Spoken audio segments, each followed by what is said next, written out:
welded joint subjected to fluctuating forces. So fluctuating forces में sir screen बड़ी कर दीजिए, स्क्रीन बड़ी कर देता हूँ। तो देखिए फ्लक्चुएटिंग फोर्सेस पर हैं हम। तो फ्लक्चुएटिंग फोर्सेस में आपको पता ही है, एक तो रिवर्स बेंडिंग होते हैं, है ना, जिसमें मीन स्ट्रेस भी निकलता है ना। तीन तरह के स्ट्रेस हमने देखे थे फ्लक्चुएटिंग में। एक तो ऐसे थे जिसमें सिग्मा एम एग्जिस्ट करता है और सिग्मा ए भी एग्जिस्ट करता है, दोनों एग्जिस्ट करते हैं। एक रिवर्स बेंडिंग होता है जिसमें केवल सिग्मा एम 0 हो जाता है और सिग्मा ए एग्जिस्ट करता है, ये रिवर्स बेंडिंग का केस होता है। और एक सिग्मा वो एक रिपीटेड और होता है। तो तीन तरह के स्ट्रेसेस हैं। तो यदि सिग्मा एम और सिग्मा ई दोनों एग्जिस्ट करते हैं तो हम कौन सी थ्योरी लगाते हैं? गुडमैन लगाते हैं, सोडरबर्ग लगाते हैं, गर्बर लगाते हैं। ये हमारे पास तीन थ्योरी होती है जब दोनों पैरामीटर एग्जिस्ट करते हैं। जब केवल एक पैरामीटर एग्जिस्ट करता है रिवर्स बेंडिंग में, तो फिर हम कौन सी थ्योरी लगाते हैं? एंडोरेंस लिमिट क्राइटेरिया होता है, तो endurance limit divided by factor of safety equal to sigma a. ये हमारी थ्योरी होती है रिवर्स बेंडिंग के केस में। तो यहाँ पे देखें फ्लक्चुएटिंग फोर्स में प्लस माइनस 100 दिखा रखा है। तो मिनिमम फोर्स माइनस 100 है और मैक्सिमम फोर्स जो है वो प्लस 100 है। ठीक है, तो इन दोनों को प्लस करके ऐड करेंगे तो सिग्मा एम 0 आ जाएगा, 100 प्लस माइनस 100 डिवाइड बाई 2, और सिग्मा ए आपका कितना आ जाएगा? 100 माइनस माइनस 100 200 बाई 2, तो 100 ही आ जाएगा। ठीक है, सिग्मा ए 100 ही आ जाएगा, सिग्मा ए 0 हो जाएगा। तो ये कैसा फ्लक्चुएटिंग स्ट्रेस है? It is a type of reverse bending stress. जरा क्वेश्चन पढ़ लीजिए। टू प्लेट्स 25 मिलीमीटर थिक, है ना, तो thickness is given. So this is 25 millimeter. It is also given T equal to 25. तो कैसा जॉइंट है ये? बट जॉइंट है या लेफ्ट जॉइंट है? बताइए। डायग्राम को देखते हैं। This is plate number 1, this is plate number 2, और इसकी जो हाइट है वेल्डिंग की वो हमारा क्या है? थ्रोट, है ना, थ्रोट है। तो यहाँ पे T मतलब थ्रोट भी हो गया और T मतलब प्लेट की थिकनेस भी हो गया। बट जॉइंट के केस में थ्रोट और थिकनेस इक्वल हो गया। लेकिन लैप जॉइंट के केस में थ्रोट अलग होता है ना, T equal to H by root 2, वो लैप जॉइंट का केस है। तो अभी तो ये बट जॉइंट का केस है, प्लस माइनस 100 न्यूटन का फोर्स लग रहा है by means of a reinforced butt weld and subjected to a completely reversed axial load of plus minus 100 kilonewton. The throat of the weld is 25, ठीक है। The ultimate tensile strength of the weld metal is 450। So SUT is given, ठीक है। जब SUT given है तो fluctuating stress के case में SE dash जो होता है that is given by 0.5 times SUT। So it is 0.5 into 450, so it is 225, है ना, equal to 225 and the unit is megapascal. So this is SE dash. The surface finish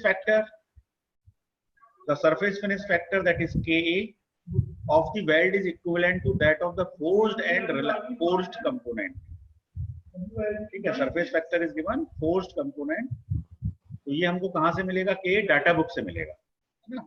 we have to refer data book welded joint, और उस welded joint में fluctuating stress की एक table होगी, है ना, जिसमें सरफेस फिनिश फैक्टर के बारे में इंफॉर्मेशन होगी, है ना। तो अभी डाटा बुक अपन खोल लेंगे वेल्डेड जॉइंट में।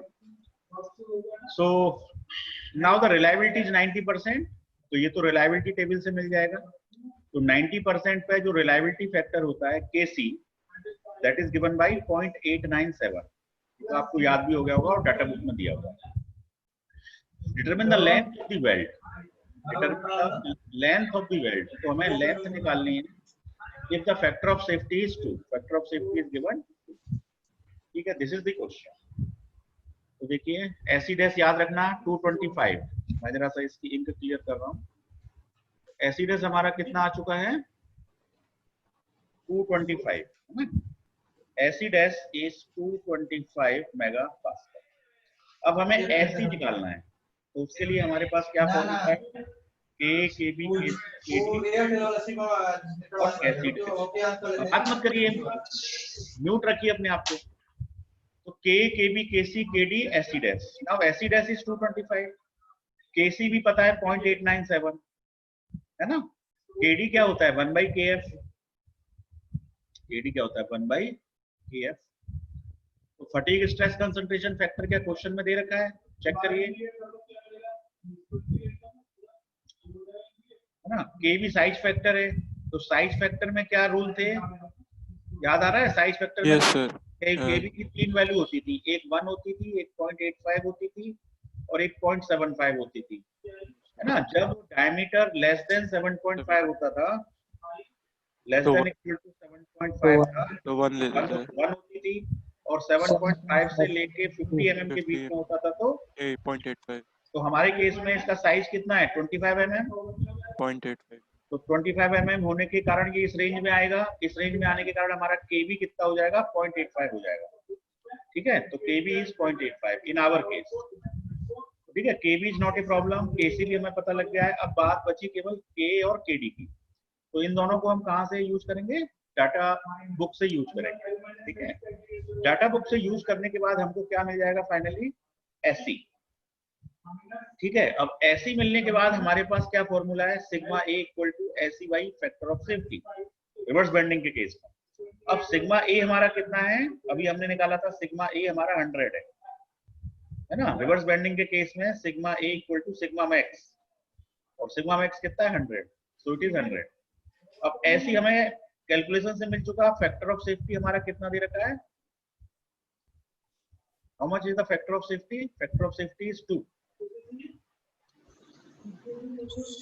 ठीक है, अब देखो इस सिग्मा A को, ये तो फोर्स है, ये 100 का क्या है फोर्स है, it is not the stress, so it is PA.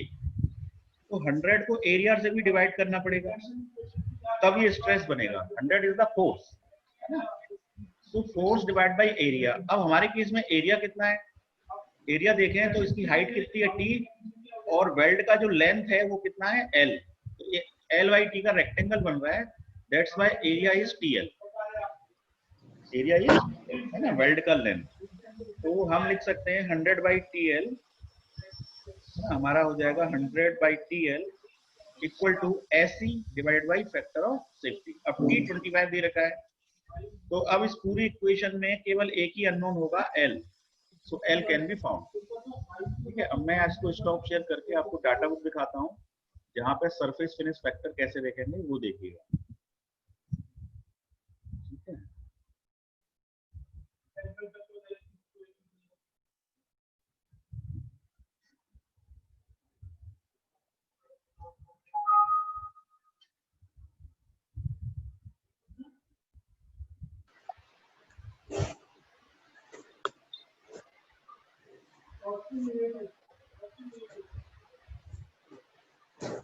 आपके पास डाटा बुक होगी तो आप देखिए उसमें ये सरफेस फिनिश फैक्टर किस पेज पे दिया हुआ है.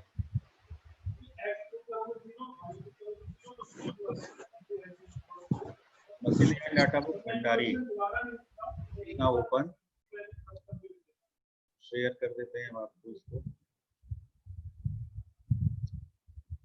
पेपर में तो सर KB KC ये सब वैल्यू सर दी होगी ना. नहीं, KB तो हमने बता दिया 0.85, KC हमने बता दिया 0.897. ये तो पुरानी टेबलों के हिसाब से है, लेकिन K के लिए यहाँ पे अलग फैक्टर है वेल्डिंग में, अलग वैल्यू है यहाँ पर. K के लिए अलग टेबल है क्योंकि वेल्डिंग में रीइंफोर्समेंट होती है ना वेल्ड के ऊपर. तो I am just sharing the मशीनियन डाटा बुक बाय भंडारी. बताइए क्या आपको भंडारी की बुक दिख रही है, मशीनियन डाटा बुक दिख रहा है ना. अब इसमें थ्रेडेड जॉइंट किस पेज पे दिया हुआ बताइए, 275 258. चलिए 58 डाल देते हैं. 258 में तो रिवेटेड जॉइंट है ना. वेल्डेड जॉइंट इसके पहले दिया हुआ है, दोनों का एक ही चैप्टर है. तो जरा सा ऊपर चल रहा हूं, 250 पे ऊपर आ गया वेल्डेड जॉइंट है ना. तो वेल्डेड जॉइंट में हमको कौन सी टेबल देखनी है, फ्लक्चुएटिंग स्ट्रेस की टेबल देखनी है. जरा देखिए फ्लक्चुएटिंग स्ट्रेस की टेबल कौन से पेज पे गिवन है. ये तो JW और वो है, फिर ये बॉयलर रिवेट शुरू हो गए. तो फ्लक्चुएटिंग स्ट्रेस की टेबल ध्यान दीजिए कहां पर है.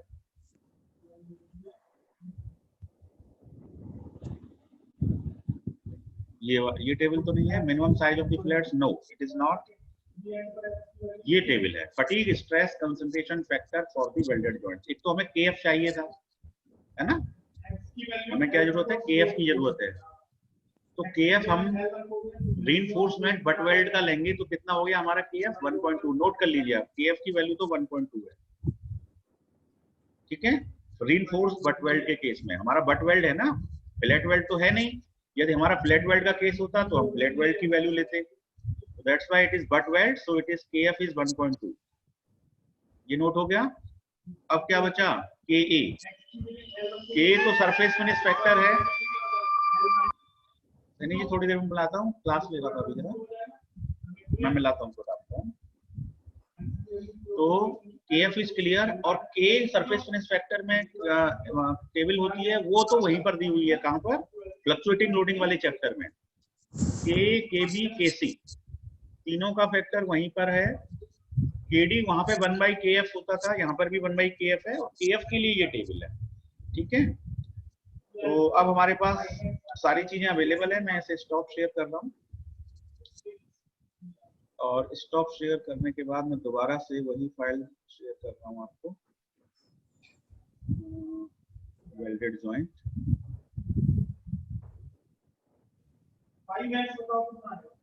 जरा सा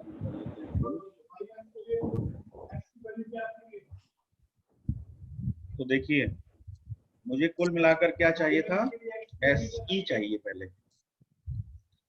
तो मैं यहाँ पे आ गया, SE। सबसे पहले मुझे चाहिए KA, then KB, then KC, then KD, then SC dash. देखो मैं सारी वैल्यूज रख रहा हूँ। KB तो मुझे पता है 0.85, KC भी मुझे पता है 0.897, मुझे याद है, डाटा बुक से आप देख लेंगे। और K की वैल्यू जो है 0.52 आएगी डाटा बुक से, है ना, आप लोग स्वयं देख लीजिए, क्योंकि K हम पहले भी देख चुके हैं फ्लक्चुएटिंग लोडिंग में। अब KD भी हो गया। SE डैश, SE डैश हमारा आया था UTS का आधा, यानी कि 450 का हाफ, यानी कि 225। जरा मल्टीप्लाई कर दीजिए, कितना आ रहा है, 71.15। 71.15 मेगापास्कल, ठीक है। अब देखो सिग्मा A इक्वल टू होता है SE by factor of safety reverse bending में। अब सिग्मा A हमारा कितना है, 100 divide by area TL, force on area, equal to SE। SE हमारा आया 71.15 divide by factor of safety 2 given, factor of safety 2 given है। अब यहाँ से T की वैल्यू 25 है, तो T की जगह 25 रख देंगे। केवल L अननोन है, L बताइए कितना आएगा, 71.15 डिवाइडेड बाई 25 चौके 100, 0.1124। हाँ, L इक्वल टू कितना आ रहा है आपका, 0.1124। नहीं उल्टा कर रहे हैं शायद आप। तो KD को तो मल्टीप्लाई होगा सर। हाँ अभी KD रह गया है ना, yes KD Yes sir, yes sir, KD का। KD इक्वल टू 1/KF, और KF अभी हमने कितना देखा डाटा बुक से, 1.2 है ना, 1.2 देखा ना, तो इसमें 1/1.2 और आएगा। तो अब इसको फाइनली बताइए कितना आ रहा है, एक 9 आ रहा था 71 है 74.33। 74.33 मेगापास्कल आ रहा है ये, है ना। तो अब यहाँ पे आप इसको करिए, 74.33 divided by factor of safety 2 equal to force upon area, force is 100, area is TL, T is 25, so it is 25 into L, 25 L। अब इसको सॉल्व करिए तो कितना आता है,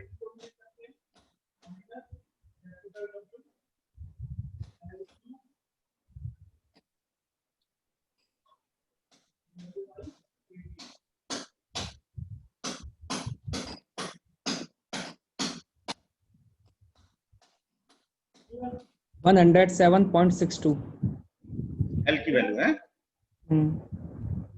ठीक है। जो भी L आ रहा है वो हमारा आंसर हो जाएगा, ठीक है। तो इस हिसाब से हमारा वेल्डेड जॉइंट फिनिश हो जाता है। सर इसमें 0.8 का मल्टीप्लाई नहीं होगा, एक्सियल लोड का केस है। एक्सेल लोड का केस है, तो वेल्डेड जॉइंट में एक्चुअली मल्टीप्लाई नहीं करते हैं एक्सेल लोडिंग के लिए, है ना। वो जो मेन प्लेट, जब हम प्लेट पे वर्क करते हैं, प्लेट मटेरियल पे, तब हम एक्सेल लोडिंग के लिए 0.8 का फैक्टर लेते हैं KE, है ना, यहाँ पर नहीं लेंगे। अब मैं आपको एक कितना टाइम बचा हमारे पास? अब अभी तो है हमारे पास 15 मिनट। सो मैं अब आपको थ्रेडेड जॉइंट शेयर कर रहा हूँ। Power point slide welded. Numerical कितने परसेंट आएंगे सर? देखो अभी आपके पास फॉर्मेट आ चुका है ना, ऑब्जेक्टिव 25 Yes, sir. आ गए हैं, 25, 21 और 3 और 3 ऐसे क्वेश्चन आ रहे हैं ना। 60 नंबर का पेपर है। सर फॉर्मेट वगैरह तो नहीं पाया सर हमारे पास। आ गया है, ये ग्रुप पे आ गया सर। ग्रुप पे डाल दिया है। सबको क्लियर है आपको कितने क्वेश्चन किसके किसके आएंगे, है ना? तो चलिए, now this is our last topic, design of the threaded joint. तो थ्रेडेड जॉइंट के केस में बताओ, ये परमानेंट जॉइंट होते हैं और टेम्परेरी कैसे जॉइंट होते हैं? ये टेम्परेरी। टेम्परेरी। हाँ, तो अभी तक हमने वेल्डेड और रिवेटेड जो पढ़े हैं, परमानेंट। हाँ, वो हमने पढ़े हैं परमानेंट जॉइंट, है ना? और ये टेम्परेरी जॉइंट हैं, तो इनको आसानी से डिसमेंटल किया जा सकता है। तो थ्रेडेड जॉइंट के जो एलिमेंट होते हैं वो जनरली क्या क्या रहते हैं? बोल्ट होता है एक, है ना, नट होता है ना, बोल्ट एंड नट असेंबली हो जाती है। दूसरा आपका स्टड एक एलिमेंट है, स्टड के साथ भी नट असेंबली हो जाती है। बोल्ट के साथ आपको एक नट की जरूरत होगी, स्टड के साथ यू नीड 2 नट्स, है ना। अब बोल्ट और स्टड में क्या फर्क होता है? बोल्ट के अंदर एक शैंक होता है और शैंक में ये थ्रेडिंग होती है कुछ पार्ट में, दिस इज द थ्रेडिंग। और बोल्ट का एक हेड बना होता है ना। सर स्क्रीन विजिबल नहीं है सर। स्क्रीन आपको विजिबल नहीं हो रही है? No sir. मैं जो लिख रहा हूँ वो नहीं लिख रहा है? No sir. तो सर दोबारा शेयर सर एक बार शेयर कर दीजिए फिर से। हाँ, फिर से शेयर कर रहा हूँ। अब बताइए, अब दिख रहा है? Yes sir. Yes sir. अब दिख रहा है। मैं जरा सा इसका पॉइंटर ऑप्शन बदल दूं।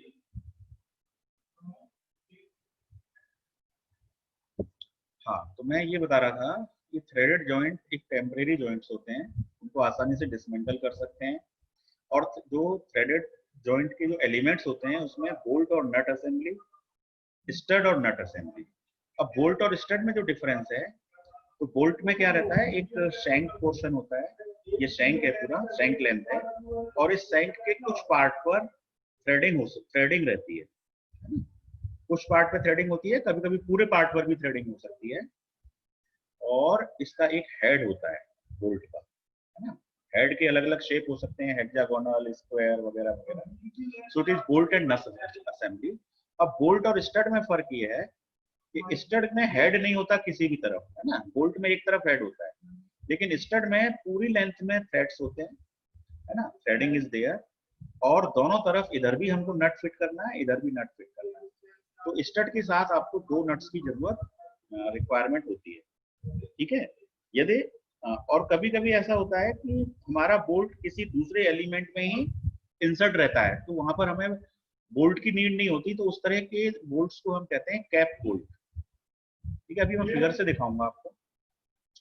ये देखिए, इस फिगर में देखिए, ये क्या है? ये जो पार्ट ए है ना, इसमें देखिए ये बोल्ट का ये तो शैंक पोर्शन है, यहां से लेके यहां तक, this is the shank portion, ठीक है। ये एलिमेंट नंबर 1 है, मतलब ये फर्स्ट प्लेट है, ये हमारी सेकंड प्लेट है, और दोनों प्लेटों को हमने बोल्ट इंसर्ट करके नीचे से ये हमने क्या लगा दिया? नट। तो ये हमारा नट है, ये बोल्ट का हेड है। ये bolt and nut assembly, it is used to join the 2 components, 2 plates, ठीक है। तो ये पार्ट जो फिगर ए है वो तो बोल्ट एंड नट असेंबली है। अब दूसरे वाले फिगर में आप देखें कि बोल्ट है लेकिन नट नहीं है, है ना। This is first part, this is second part. अब सेकंड पार्ट में से ये पूरा बाहर नहीं आया है ना, इसकी लेंथ कम है, तो सेकंड पार्ट के अंदर ही हमने इंटरनल थ्रेडिंग कर रखी है, तो नट की रिक्वायरमेंट नहीं है इस केस में। तो जब नट की रिक्वायरमेंट नहीं है तो इसको हम कहते हैं टैप बोल्ट। तो ये जो सेकंड फिगर है ये टैप बोल्ट है ना। It is also temporary joint, ठीक है। अब सी पार्ट को देखें, तो सी पार्ट में ऊपर एक नट लगा हुआ है, और चूंकि ये बाहर नहीं आया इसलिए इसमें भी हमको नट की जरूरत नहीं है, तो स्टड के साथ ये भी एक नट असेंबली है। अब देखिए, यहाँ पे मैंने 3 फिगर दिखा रखी हैं। तो पहली वाली फिगर में ये बिल्कुल ऑर्डिनरी बोल्ट है, ऑर्डिनरी बोल्ट, अब मैं इसे ऑर्डिनरी बोल्ट क्यों कह रहा हूँ, क्योंकि देखिए इस पर जब भी कोई फोर्स आएगा, मान लीजिए फोर्स P एक्ट कर रहा है इस पर, तो इसका क्रॉस सेक्शन क्या है यहाँ पे, π/4 d स्क्वायर। तो यहाँ पे स्ट्रेस कितना डेवलप होगा, P divided by π/4 d square. तो अब यहाँ से लेके ये वाला जो पार्ट है, इस पार्ट को तो हम कह रहे हैं शैंक, और मैं पॉइंट में लगा देता हूँ, point A two point B it is shank, and point B to point C it is threaded portion, it is threaded portion। तो अब BC वाले पार्ट में बताइए एरिया कितना है यहाँ पर BC वाले पार्ट में। AB वाले पार्ट में तो एरिया है π/4 d स्क्वायर, जहाँ पे d क्या है, नॉमिनल डायमीटर। अब थ्रेडेड वाले पार्ट में एरिया हम कौन सा लेंगे, core diameter, DC is the core diameter. तो यहाँ पर एरिया जो है वो हो जाएगा π/4 DC स्क्वायर। ठीक है, तो बताओ एरिया थ्रेडेड पोर्शन में कम है या सैंक पोर्शन में कम है? थ्रेडेड में कम है। एरिया जो है कौन से पोर्शन में कम है, थ्रेडेड पोर्शन में कम है। DC is less than D, है ना, DC is always Yes, less, sir.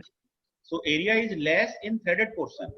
जब एरिया लेस है तो फिर स्ट्रेस ज्यादा हो जाएगा, है ना। तो इसका मतलब थ्रेडेड वाले पोर्शन में स्ट्रेस बढ़ गया, ठीक है, और इसमें स्ट्रेस कम है। तो इसके जो फेल्योर होने के चांसेस हैं वो कहां पर हैं, थ्रेडेड वाले पोर्शन में ही ये फेल होगा। इसके फेल्योर होने के चांसेस थ्रेडेड वाले पोर्शन में ज्यादा है, ठीक है। तो यहाँ पे स्ट्रेस की वैल्यू अलग है, थ्रेडेड पोर्शन में स्ट्रेस की वैल्यू अलग है, इसलिए ये ऑर्डिनरी बोल्ट है ना। Ordinary bolt is a bolt in which stress is different at different cross sections. अलग अलग क्रॉस सेक्शन पे अलग अलग स्ट्रेस हो तो उसको हम ऑर्डिनरी बोल्ट कहते हैं, ठीक है। अब हम बी पॉइंट पे आते हैं। अब ये हमारा जो है आइडियल बोल्ट है। ऊपर वाला बोल्ट कैसा है, ऑर्डिनरी बोल्ट है, नीचे वाला बोल्ट आइडियल बोल्ट है। आइडियल बोल्ट का मतलब है हर क्रॉस सेक्शन पर, इस क्रॉस सेक्शन पे देखो चाहे इस क्रॉस सेक्शन पे देखो, आपका स्ट्रेस इक्वल आएगा, ठीक है। जब स्ट्रेस इक्वल आता है तो उस बोल्ट की लाइफ बढ़ जाती है, क्योंकि पूरी लेंथ में सेम स्ट्रेस होने से वो ज्यादा एनर्जी अब्जॉर्ब कर सकता है। ज्यादा एनर्जी अब्जॉर्ब कर सकता है मतलब उसकी रेजिलियंस बढ़ जाती है ना। तो डैम्प वाइब्रेशंस के केस में बोल्ट की लाइफ वो सस्टेन करता है। तो हमें हमेशा डिजाइन पॉइंट ऑफ व्यू से आइडियल बोल्ट बनाना चाहिए, ठीक है। अब आइडियल बोल्ट बनाएंगे कैसे, तो इस वाले पार्ट में देखो शैंक का डायमीटर थ्रेड के डायमीटर से क्या है, थोड़ा रिड्यूस किया गया है ना। थ्रेड का जो आउटर डायमीटर है, यहाँ पे देखो थ्रेड का जो ऑर्डिनरी बोल्ट में थ्रेड का आउटर डायमीटर और शैंक का डायमीटर आपस में इक्वल है ना। लेकिन यहाँ पर शैंक का डायमीटर और इसका जो डीसी है, तो डी और डीसी आपस में इक्वल हो गए। यहाँ पे जब डी और डीसी इक्वल हो गए तो फिर ये आइडियल बोल्ट है, दोनों जगह पर ये सेम स्ट्रेस डेवलप करेगा, है ना। इंपॉर्टेंट टॉपिक है, what is an ideal bolt. Ideal bolt is a bolt in which there is same stress developed at each and every cross section of the bolt. Definition clear हो गई। अब third वाले case में बताओ, third वाले case में ये भी आइडियल बोल्ट है, ये भी आइडियल बोल्ट है। आइडियल बोल्ट बनाने के दो तरीके होते हैं। पहला तरीका तो ये है पार्ट ए, दूसरा तरीका है पार्ट बी। पहले पार्ट में हमने क्या किया है, शैंक के डायमीटर को डीसी के इक्वल रिड्यूस कर दिया है। पहले शैंक का डायमीटर ज्यादा था, अब हमने उसको डीसी के इक्वल रिड्यूस कर दिया है, तो फिर ये आइडियल बोल्ट बन गया है। तो this is one method by reducing the shank diameter to DC. In first method we reduce the shank diameter to DC. In second method what we do, we make a hole, है ना, we make a hole in the shank length. तो अब whole का diameter हमने कितना रखा है, D1। This is the hole diameter D1। So what is the area at this cross section? The area is π/4 D² minus π/4 D1 square। Whole का area minus कर देंगे, टोटल एरिया π/4 D² है, whole का area minus कर दिया, और यदि ये π/4 DC स्क्वायर के इक्वल हो जाए then it is a ideal bolt। So π/4 cancel out from everywhere, so I have D² minus D1 square equal to DC square।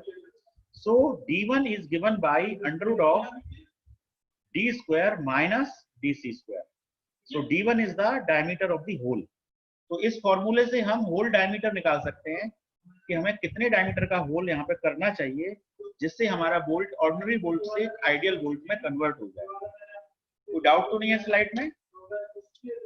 देखो, ऑर्डिनरी बोल्ट जिसमें स्ट्रेस अलग अलग होता है, आइडियल बोल्ट जिसमें हर क्रॉस सेक्शन पे स्ट्रेस सेम होता है। आइडियल बोल्ट बनाने के दो तरीके हैं। पहला तरीका है शैंक लेंथ को डीसी के बराबर, शैंक का डायमीटर डीसी के बराबर रिड्यूस कर दो। दूसरा तरीका है एक होल कर दो और होल का डायमीटर इस फॉर्मूले से निकाल लो, जहां पे डी बोल्ट का नॉमिनल डायमीटर है, डीसी कोर डायमीटर है। ठीक है। Now terminology of the screw threads. तो स्क्रू थ्रेड की टर्मिनोलॉजी में आप देख रहे हैं कि ये थ्रेड दिखा रखे हैं, है ना।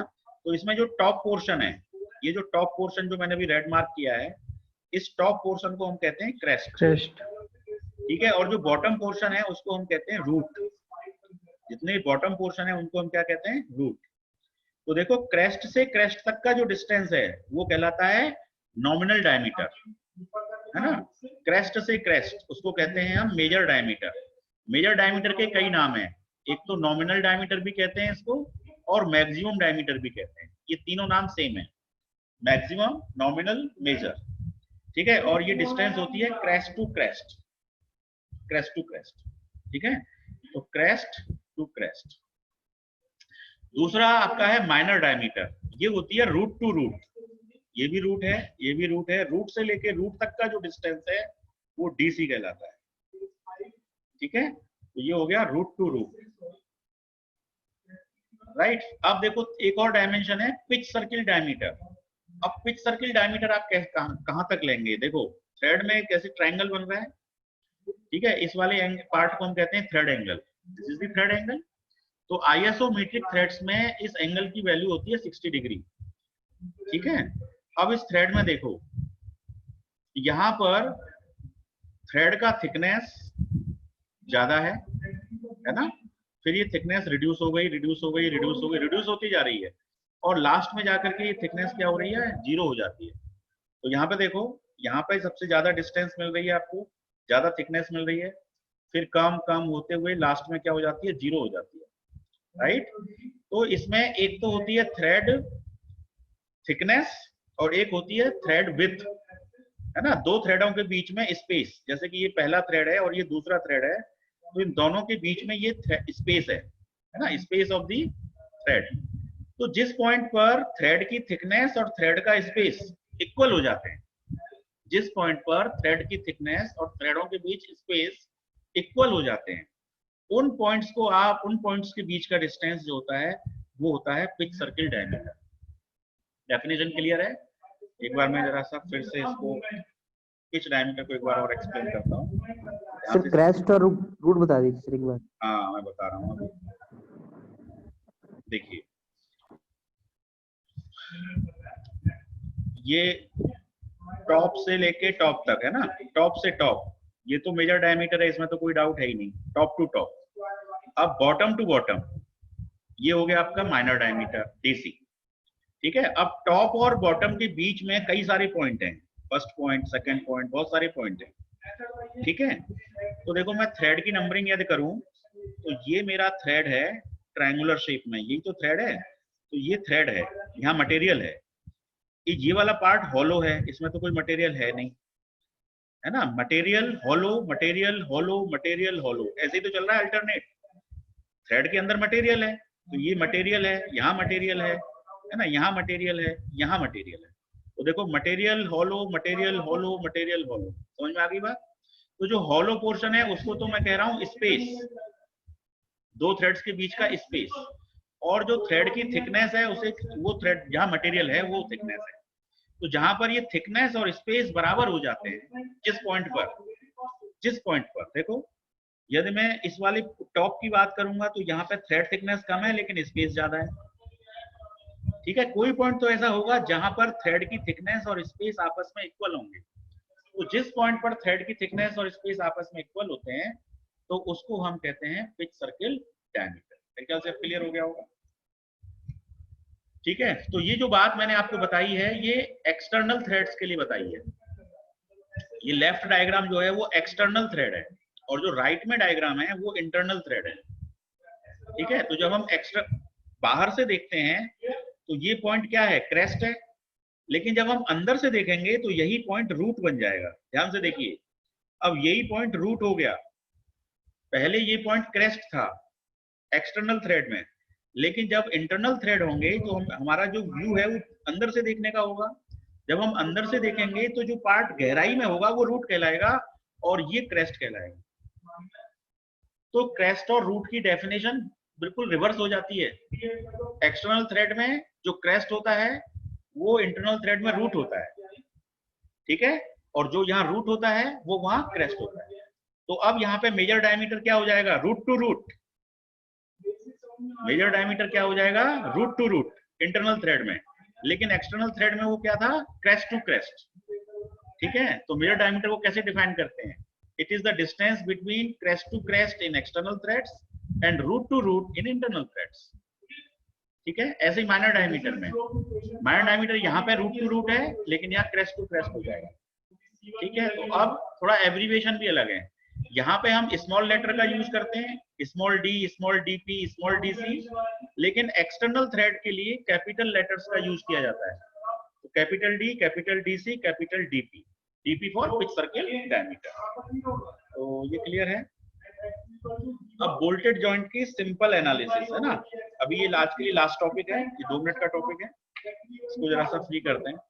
तो देखो, मान लीजिए मैंने एक बोल्ट बनाया है, ठीक है, ये बोल्ट है। अब इस बोल्ट पे मान लीजिए एक नट लगा हुआ है, ये नट है मान लीजिए इसमें। तो नट की कुछ हाइट होगी, उस हाइट को मैंने एच कहा, ठीक है। तो अब यहाँ पे थ्रेडिंग किस में है? बोल्ट पर बताओ, एक्सटर्नल थ्रेडिंग है या इंटरनल थ्रेडिंग है? बोल्ट पर तो एक्सटर्नल थ्रेडिंग है, और नट पे कैसी थ्रेडिंग है? Internal threading, internal thread. ठीक है। दोनों इस वाले पार्ट में जो एच हाइट वाला पार्ट है, इस पार्ट में बोल्ट के थ्रेड नट के थ्रेड के साथ कांटेक्ट में है ना। The thread of the bolt are in contact with the thread of the nut. तो यहाँ पर इस वाली हाइट में एक सिलेंडर बन रहा है, सिलेंडर बन रहा है, और उस सिलेंडर का जो कर्व्ड सरफेस एरिया होगा वो होगा पाई DCH। सिलेंडर का कर्व्ड सरफेस एरिया यही होता है ना, पाई DH। तो पाई DCH, DC क्या है? कोर डायमीटर, ठीक है। तो ये हमारा एरिया हो गया शेयरिंग एरिया। बोल्ट के थ्रेड और नट के थ्रेड में शेयरिंग होती है, ठीक है। तो ये शेयरिंग एरिया हो गया। तो मैं यहाँ पे फोर्स कैलकुलेट कर रहा हूँ। देखो, एक तो बोल्ट पे मान लीजिए फोर्स लग रहा है P।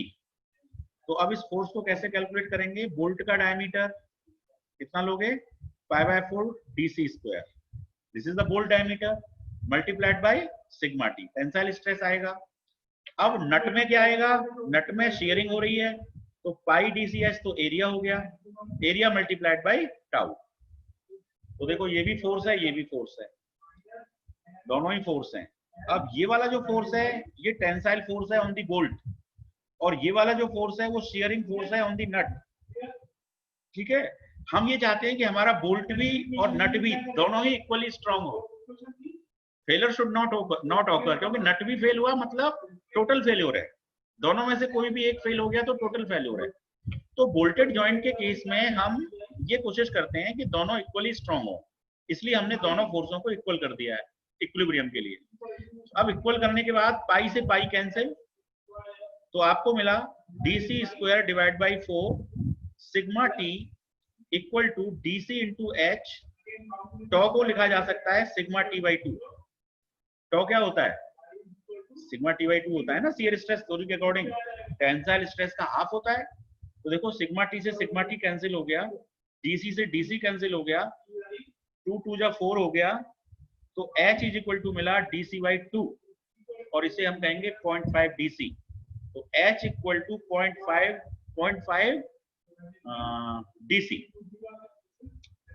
ये हमारी फॉर्मूला है जो हम न्यूमेरिकल्स में यूज करते हैं नट की हाइट को कैलकुलेट करने के लिए, ठीक है। अब 0.5 DC को हम लिख सकते हैं 0.8 D। DC और D में रिलेशन होती है 0.8 की, तो ये कितना हो जाएगा? 8 5 जा 40, यानी कि 0.4 D। तो H के लिए नॉमिनल डायमीटर का 40%, कोर डायमीटर का 50%। तो ये सिंपल एनालिसिस से नट की हाइट कैलकुलेट कर सकते हैं, ठीक है। ये DC एक फॉर्मूला है कोर डायमीटर के लिए, है ना, d माइनस 1.22687 p। लेकिन ये जब यूजफुल है जब हमें पिच भी पता हो, है ना, जब हमें पिच भी पता हो। लेकिन बहुत सारे केसेस में हमको पिच पता नहीं होती है, तो फिर हम इस अप्रोक्सीमेशन का यूज करते हैं, dc इक्वल टू 0.8 d। ठीक है, तो आज की क्लास में इतना ही काफी है। कोई डाउट हो तो प्लीज पूछ लीजिए। अब देखिए, इसमें आगे आपको केवल एक क्लास लगनी है। आगे के पॉइंट्स क्या क्या है? एक तो ये न्यूमेरिकल हम करेंगे। देखो ये बिल्कुल रिवेट की तरह है ना, इसेंट्रिकली लोडेड बोल्टेड जॉइंट इन शियर, ये रिवेट्स की तरह ही है। तो ये तो हमने पढ़ाई हुआ है, बस जैसे रिवेट को सॉल्व करते हैं, primary shear, secondary shear, resultant shear, बिल्कुल वैसे ही निकलता है यहाँ पे। तो इसमें तो 2 मिनट लगना है ना। एक इसेंट्रिक लोडिंग ये है और इलास्टिक एनालिसिस, बस ये पूरा एक चैप्टर का ही काम है। I need only 1 class to complete this. अब कोई आपकी क्वेरी हो तो प्लीज पूछिए। थैंक यू, है ना, thanks for listening, thank you very much, है ना। मैं सेव करता हूँ। Thank you very much.